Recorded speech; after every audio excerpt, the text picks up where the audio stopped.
बच्चों, आज हम आपको टॉपिक एनिमल टिश्यू के बारे में बताएंगे, जिसमें आपने देखा कि सेल्स क्या होती हैं, उनका डिफरेंशिएशन क्या है और ये यूकैरियोटिक प्रोकैरियोटिक सेल्स क्या थी। ये सारी बातें हमारी वीडियो में आपने देखा। लेकिन आज आपको हम एक नया टॉपिक एनिमल टिश्यू, इससे पहले हमने आपको प्लांट टिश्यू के बारे में दिया था, तो आज इस वीडियो में आपको हम एनिमल टिश्यू के बारे में बताएंगे। जैसा कि आप जानते हैं कि एनिमल टिश्यू की हम बात करेंगे और इस एनिमल टिश्यू में सेल्स जो होंगी वो एनिमल सेल होंगी। और आप जैसा जान रहे हैं कि एक ग्रुप ऑफ सेल,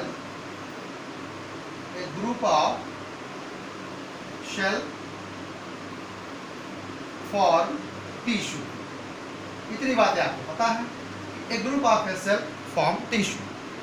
अब बात आती है, चूंकि एनिमल टिश्यू की बात हो रही है तो इसमें एनिमल सेल की बात की जाएगी और जो टिश्यू बनेगा उसमें जो पहला टिश्यू होता है, अगर हम बात करें तो उसको हम लोग कहते हैं कि एपिथेलियल टिश्यू। Epithelial tissue. दूसरा बात करते हैं तो मस्कुलर टिश्यू, मस्कुलर। तीसरी की बात करें नर्वस। इस तरीके से टिश्यू ऐसे बनते चले जाते हैं, epithelial tissue, muscular tissue, nervous tissue. तो ये टिश्यू सिस्टम बन जाता है और ये टिश्यू मिलकर के एक सिस्टम बनाते हैं और उस सिस्टम को हम लोग बोल देते हैं टिश्यू सिस्टम।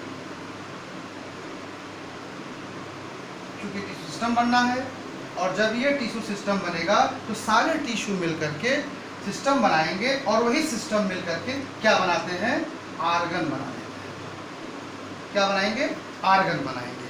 अगर हम आर्गन की बात करें तो आर्गन में जैसे आपने देखा कि आर्गन में सबसे पहले जो बनता है उसमें हम अगर स्कल की बात करें, खोपड़ी उसको बोलते हैं हम लोग स्कल, और ये स्कल की बात करेंगे।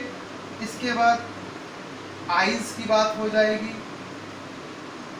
इसके बाद नोज की बात हो जाएगी, ईयर की बात होगी।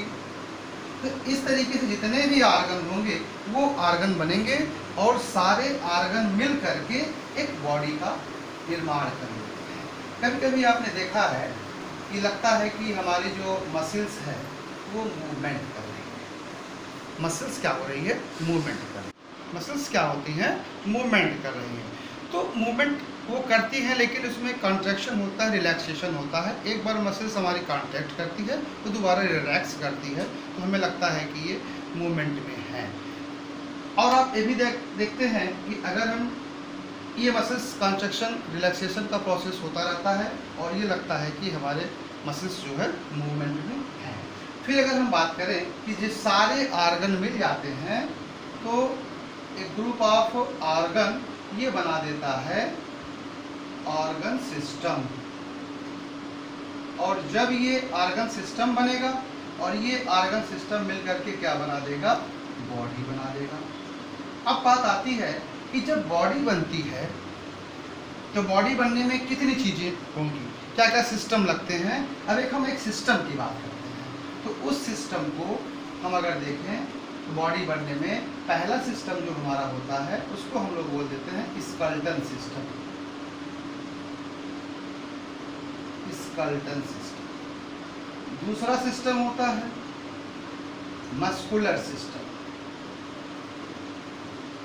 Muscular system. अगला सिस्टम जो होगा इसको हम लोग बोल देते हैं नर्वस सिस्टम। ये हो गया आपका नर्वस सिस्टम। इसके बाद हम लोग बोल देते हैं डाइजेस्टिव सिस्टम। Digestive system. इसके बाद हम लोग बोलते हैं रिस्पायरेटरी सिस्टम। ये हो गया आपका रिस्पायरेटरी सिस्टम। इसके बाद हम लोग बोल देते हैं एक्सक्रीटरी सिस्टम। Excretory system. इसके बाद हम लोग बोल देते हैं रिप्रोडक्टिव सिस्टम।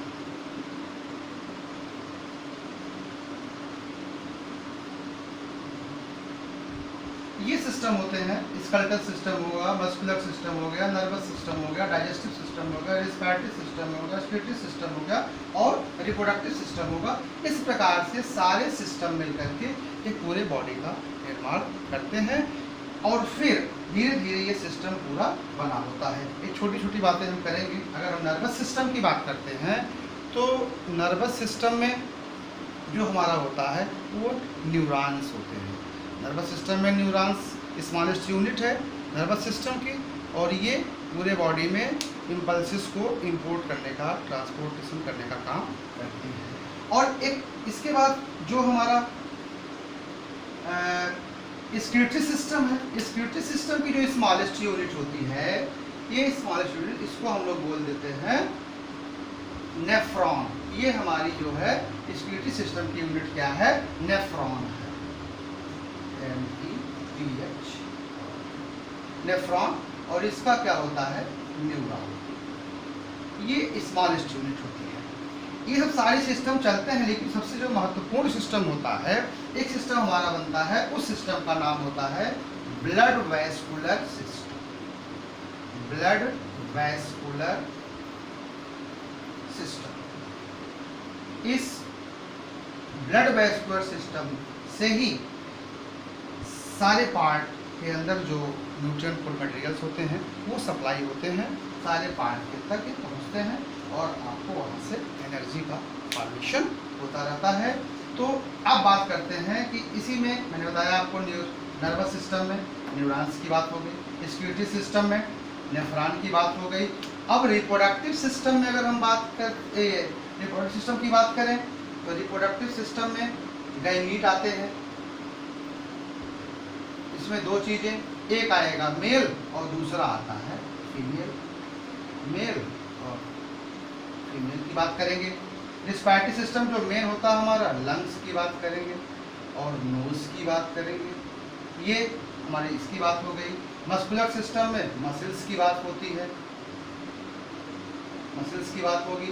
स्केलेटल सिस्टम में पूरे बॉडी का जो ढांचा बनता है, हमारा जो सिस्टम बनता है, या बोन की बात करते हैं। तो इस तरीके से पूरे सिस्टम को हम बताते हैं कि कैसे कैसे करके सिस्टम पूरा काम करता है। और ब्लड वैस्कुलर सिस्टम में ये तो पूरा हमारा ब्लड सिस्टम ही है, जो कि फ्लूइड कनेक्टिव टिश्यू के नाम से जाना जाता है। कनेक्टिव टिश्यू, ये तो पूरी बॉडी के अंदर ये सारी चीज़ें हमारी पाई जाती हैं और फिर कहते हैं कि हमारी बॉडी ये कंप्लीट है। अगर हम बात करें और कि यदि बॉडी में कोई आर्गन नहीं है तो फिर क्या होगा, या कोई आर्गन डिस्टर्ब है, काम नहीं कर रहा है। जैसे अभी आपने देखा कि स्क्यूटरी सिस्टम की अगर हम बात करें, आजकल खान पान को देखते हुए सबसे ज़्यादा प्रॉब्लम जो हमारी आ रही है वो किडनी के साथ आ रही है।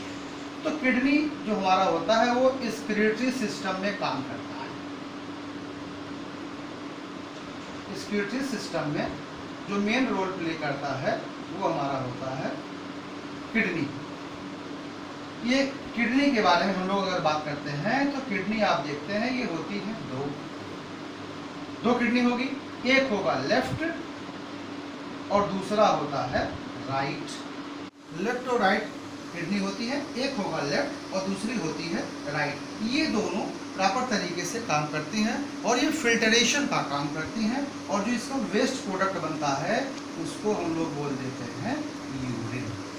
ये यूरिन हमारा जो है किडनी से होगा फिल्टर करके यूरिन का फॉर्मेशन होता है। अगर हम थोड़ा सा और आपको आगे ले चलें इस वीडियो के माध्यम से, केवल स्क्यूटरी सिस्टम की बात करते हैं, तो इस स्क्यूटरी सिस्टम में यूरिन में जो कंपोनेंट होते हैं, इस कंपोनेंट की अगर हम बात करें यूरिन में कि जो कंपोनेंट होंगे, हो सकता है कि हमारे बॉडी के लिए वो हार्मफुल, तो उन चीज़ों को लेकर के हम दो भागों में इस यूरिन को बता देते हैं किडनी के साथ। एक होता है नॉर्मल कंपोनेंट और दूसरा होता है एबनॉर्मल कंपोनेंट। यूरिन है, एक आपने आपको लिया यूरिन, इसका कहाँ से हुआ? किडनी का, किडनी हुई, यूरिन बना। यूरिन में दो कंपोनेंट हो गए, एक होगा नॉर्मल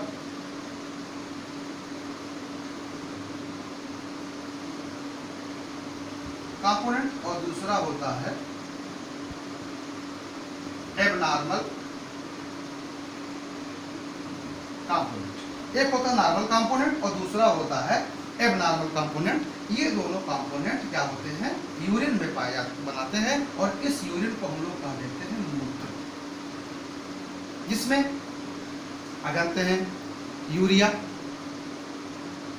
भी पाई जाती है, प्रोटीन्स भी पाए जाते हैं, कभी कभी देखा होगा आपने ब्लड आ जाता है, शुगर पाया जाता है। तो ये सब सारी चीज़ें हमारे यूरिन में पाई जाती हैं, जिसमें मैंने मुख्य रूप से बताया शुगर, ब्लड कभी कभी आ जाते हैं, प्रोटीन और जितने भी एबनॉर्मल कंपोनेंट अगर आने सीन हो जाते हैं तो फिर हम कह देते हैं कि हमारे बॉडी में कोई ना कोई प्रॉब्लम है। तो इस प्रॉब्लम को हम अपने अगले वीडियो में आपको देंगे कि प्रॉब्लम क्या है, कैसे है, क्या हमारी डाइट होनी चाहिए, कैसे हम क्या खाएं, कैसे रहें, कैसा हमारा स्वास्थ्य सही रहे, इसको हम आपको अगले